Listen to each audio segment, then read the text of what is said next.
નમસ્કાર મિત્રો, આજના મુખ્ય સમાચારોની અંદર એલપીજી સિલિન્ડર ભાવમાં ફેરફાર થઈ શકે છે, પેટ્રોલ અને ડીઝલના ભાવ ઘટી શકે છે, શું ટ્રાફિક પોલીસ તમારું ડ્રાઇવિંગ લાયસન્સ જપ્ત કરી શકે છે, મહિલાઓને દર મહિને 1250 રૂપિયાની સહાય, પીએમ કિસાન યોજના હેઠળ ખેડૂતોને મળનાર 20મા હપ્તાની તારીખ જાહેર, સરકારી યોજના રૂપિયા લોકોને નહીં મળે, ઘા તેલના ભાવમાં મોટો વધારો, ખાતરના ભાવમાં થયો છે વધારો. મિત્રો, દરેક સમાચાર દરેક માહિતી જણાવીએ તે પહેલા જે પણ મિત્રો આપણી ચેનલ પર નવા આવ્યા છે તેમને ખાસ વિનંતી કરીશ કે ચેનલને ખાસ કરી સબસ્ક્રાઇબ કરવાનું ના ભૂલતા.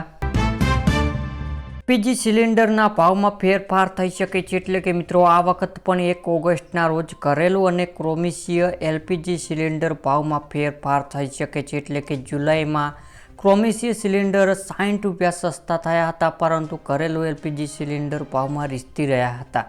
ત્યારે આ વખત આશા છે કે ઘરેલું એલપીજી સિલિન્ડર ભાવમાં રાહત મળી શકે છે. જો ભાવ ઘટશે તો મોંઘવારી સામે ઝઝૂમી રહેલા લોકો માટે રાહતના સમાચાર હોઈ શકે છે. ત્યારબાદના મહત્વના સમાચારની માહિતી મેળવીએ તો મિત્રો, પેટ્રોલ અને ડીઝલના ભાવ ઘટી શકે છે. એટલે કે પેટ્રોલ મંત્રી કુદરતી ગેસ મંત્રી હરદીપસિંહ પુરીએ આશા વ્યક્ત કરી છે કે પેટ્રોલ અને ડીઝલના ભાવ ઘટશે તેમ કહ્યું છે. જો લાંબા સમય સુધી ક્રૂડ ઓઇલના ભાવ પ્રતિ બેરલ $65 પર રહેશે તો આગામી 2-3 મહિનામાં પેટ્રોલ અને ડીઝલના ભાવમાં ઘટાડો થવાની અપેક્ષા રાખી શકાય છે. જો કે બધું પરિસ્થિતિ પર નિર્ભર કરે છે. જે ઈરાન-ઇઝરાયલ તણાવ જેવું કંઈક થાય છે તો પરિસ્થિતિ બદલાઈ શકે છે. ત્યારબાદના મહત્વના સમાચારની માહિતી મેળવીએ તો મિત્રો, શું ટ્રાફિક પોલીસ તમારું ડ્રાઇવિંગ લાયસન્સ જપ્ત કરી શકે છે? એટલે કે આ લગભગ દરેક શહેરોમાં રોજબરોજ એવું સાંભળવા મળે છે કે ટ્રાફિક પોલીસ ડ્રાઇવિંગ લાયસન્સ જપ્ત કરી લીધું છે. શું તમે જાણો છો કે ટ્રાફિક પોલીસ તમારું ડ્રાઇવિંગ લાયસન્સ છે તે જપ્ત કરી શકે છે? વાસ્તવમાં તાજેતરમાં જ એક મહત્વપૂર્ણ નિર્ણય આપતા કલકત્તા હાઈકોર્ટ સ્પષ્ટ કર્યું છે કે ટ્રાફિક પોલીસના કોઈ પણ નાગરિકોને ડ્રાઇવિંગ લાયસન્સ જપ્ત કરવાનો, સસ્પેન્ડ કરવાનો અથવા તો રદ કરવાનો અધિકાર નથી. હાઈકોર્ટે કહ્યું છે કે જો કોઈ વ્યક્તિ બેદરકારીથી વાહન ચલાવે છે તો પોલીસ તેનું લાયસન્સ છે તે જપ્ત કરી શકે છે, પરંતુ આ ફક્ત પ્રારંભિક કાર્યવાહી હશે. તો આ પછી આ મામલો કોર્ટમાં મોકલવો જરૂરી છે. ત્યારબાદના મહત્વના સમાચારની માહિતી મેળવીએ તો મિત્રો, મહિલાઓને દર મહિને 1250 રૂપિયા, એટલે કે જૂનાગઢ જિલ્લામાં દર મહિને મહિલાઓ અને બાળ અધિકારીને કચેરી દ્વારા ગંગા સ્વરૂપે આર્થિક સહાય યોજના હેઠળ મહિલાઓને દર મહિને 1250 રૂપિયાની સહાય છે તે આપવામાં આવે છે. જે જિલ્લાઓમાં કુલ 39,243 ગંગા સ્વરૂપે બહેનોને ₹4,92,00,000ની સહાય છે તે ડીબીડીના માધ્યમથી ચૂકવવામાં આવે છે. નિરાધાર ગંગા સ્વરૂપે મહિલાઓને સન્માનિતિપૂર્વક જીવી શકે અને તેમનું સમાજમાં યોગ્ય પુનઃસ્થાપના થઈ શકે. ઉમદા હેતુ નિરાધાર ગંગા સ્વરૂપે આર્થિક સહાય યોજના રાજ્ય સરકાર મહિલાઓ અને બાળ વિકાસ વિભાગ દ્વારા વર્ષ 1989થી અમલમાં છે.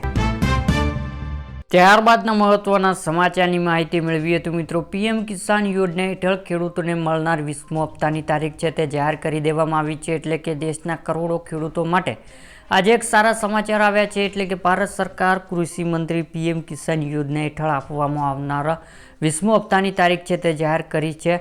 જો કૃષિ મંત્રીએ જણાવ્યું હતું કે પ્રધાનમંત્રી કિસાન સન્માન નિધિ યોજના હેઠળ બધા પાત્ર ખેડૂતોને આવતા મહિને 20મા હપ્તા છે તે પૈસા આપવામાં આવશે. કૃષિ મંત્રી મંગળવારે રાત્રે એક પોસ્ટ દ્વારા આ માહિતી આપી છે કે મંત્રી તેને સત્વર એક્સ પર જણાવ્યું હતું કે પીએમ કિસાન યોજના હેઠળ 20મા હપ્તાનો જે ₹2,000નો 2 ઓગસ્ટ 2025ના રોજ ખેડૂતોના ખાતામાં છે તે ટ્રાન્સફર કરી દેવામાં આવશે.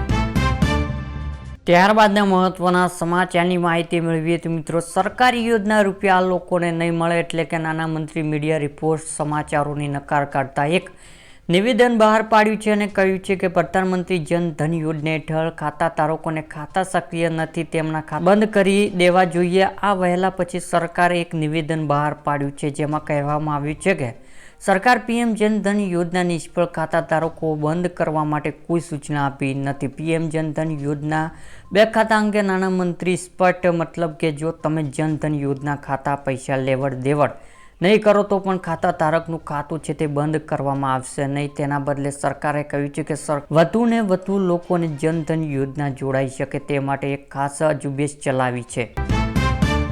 ત્યારબાદના મહત્વના સમાચારની માહિતી મેળવીએ તો મિત્રો, ખાદ્ય તેલના ભાવમાં મોટો વધારો, એટલે કે રાજકોટ ખાદ્ય તેલ બજારના સિંગ તેલ અને કપાસિયા તેલને એક ડબ્બા પર અચાનક 80 રૂપિયા જેટલો માતબર વધારો કરવામાં આવ્યો છે.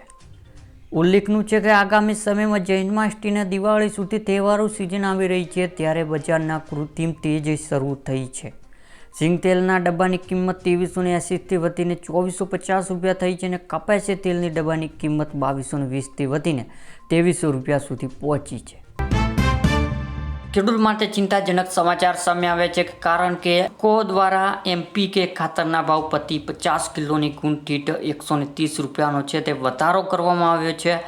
આ ભાવ વધારો પડેલો જુલાઈનો 2025થી ખરીદવામાં આવેલા ખાતર પર લાગુ પડશે. આ નિર્ણયને કારણે NPK ખાતરનું 50 કિલોની એક ગુણી ખેડૂતોને હવે 1720ના બદલે 1850માં પડશે, જેને કૃષિ ખર્ચ વધારો થવાની શક્યતા છે.